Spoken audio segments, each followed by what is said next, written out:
ৰাজ্য দিৱসৰ মানে প্ৰাকক্ষণত এনেধৰণৰ ঘটনাটো খুব দুৰ্ভাগ্যজনক ঘটনা আৰু ছোৱালীজনী আমাৰ জনগোষ্ঠীয় ছোৱালী আছিলে আৰু ছাত্ৰী আছিলে যিহেতু জাতিৰ পৰা এটা মানে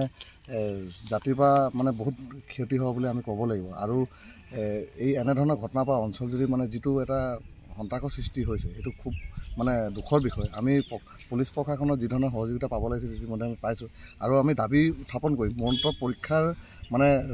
সম্পূৰ্ণ তদন্ত পুংখানুপুংখভাৱে হ'ব লাগিব আৰু ইয়াৰ লগত জড়িত যদি কোনোবা কাল্পিত যদি আছে মানে আইনগতভাৱে শাস্তিতকৈ দৃষ্টান্তমূলক শাস্তি প্ৰদান কৰিবৰ কাৰণে আমি দাবী জনাওঁ।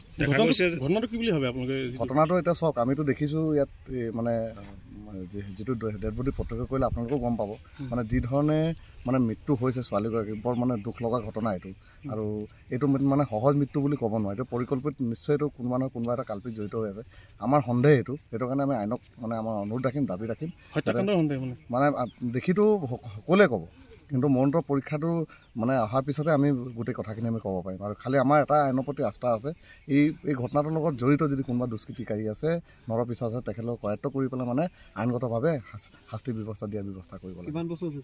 ছোৱালীজনী সপ্তম শ্ৰেণীৰ ছাত্ৰী বুলি আমি ইতিমধ্যে গম পাইছোঁ। দেখা যায় যে ইয়াততো এনেকুৱা জেগাত কেমেৰা লাগি থাকে কেমেৰা ফুটেজে কি ক'ব বুলি ভাবিছে? নহয় এইটো এতিয়া তেখেতলোকৰ দুৰ্ভাগ্য বুলিয়ে ক'ব লাগিব তেখেতলোকৰ মানে কিবা CCTV সেইটো বিকল হৈ থকা বুলি আমি ইতিমধ্যে গম পাইছোঁ তেখেতলোকৰ যিটো মানে নিজৰ স্থানটো